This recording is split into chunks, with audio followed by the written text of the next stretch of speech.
السلام عليكم، كي دايرين؟ لاباس عليكم؟ نترجى من الله تكونوا كاملين بخير وعلى خير وفي احسن الاحوال يا ربي. اليوم غادي نحضر معكم احسن طريقه اللي غادي تحضروا بها قضبان ديال السمك، وبالضبط سمك الطون راه كيتباع في الاسواق عند مالين الحوت بواحد التتبيله اللي كتجي رائعه، وكيجيو فتيين وما كيجيوش ناشفين نهائيا. شوفوا ليا كي كيجيو تبارك الله شاربين العطريه والبنه. انا ما غاديش نهضر عليها حتى تصيبوهم وردوا عليا نتوما الخبر.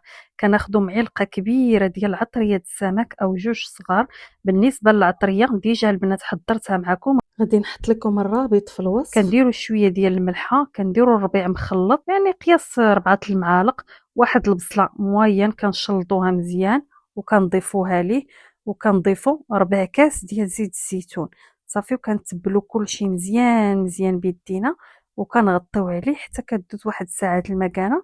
غنخليو على جنب. غنوجد معكم واحد الخضيره اللي غادي ترافقوها معاه. خديت واحد المقله درت فيها خيزو واللفت والقرعه. بالنسبه لي انا درت هاد الخضيره هذه. شوفوا نتوما الخضره اللي كتحبوا ديروها.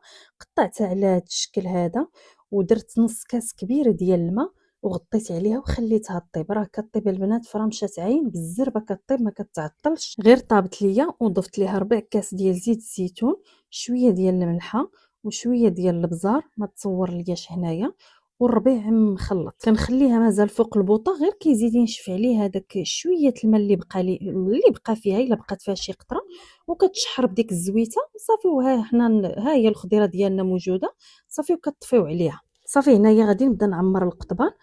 قطعت شويه ديال الفلفله خضراء ودرت مطيشه سوغيس حتى هي غنعمر بها، غير نشكلوا بها صافي. غادي نعمرهم كلهم وغادي ندير الكريه تسخن، غير كتسخن وكندير ليها شويه ديال الزيت، كندهنها بشويه ديال الزيت وندير القضبان وعاود واحد رشيشه ديال الزيت من الفوق صافي. بقاو تقلبوا فيهم هكا حتى كطيبوهم كاملين. وها القطيبات موجودين راه كيجيو بنان وكيجيو فتيين. وهاد العطريه اللي كنشارك معكم ديال الحوت راه كنستعملها في السردين، كنستعملها في الحوت، كنستعملها في الطاجين ديال الحوت، راه كتجي رائعه وكتهناي من ديك كل قرعه وحليها بوحدها تحليها بوحدها، كيجي هكا ساهل. غير اعتمدوها على حسابي. راه غادي نحط لكم الرابط ان شاء الله. وحتى هاد الخضيره هذه راه كي قلت لكم بالزربه كطيب فرمشه عين. شوفوا كي كتجي حتى هي كتجي شهوه منها بلا ما تبداي تسلقي وتصفي تسلقي وتصفي.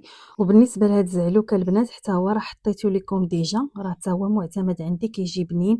جربوه الا بغيتو تجربوه، راه حاطاه لكم حتى هو. وهنا كيتسالى الفيديو ديالنا البنات بالصحه والراحه، ونتمنى ينال الاعجاب ديالكم. واللي اول مره غادي يشاهد القناه مرحبا به في قناه سر المطبخ، ونتلاقاو ان شاء الله في فيديو جديد ووصفه جديده بحول الله وقوته.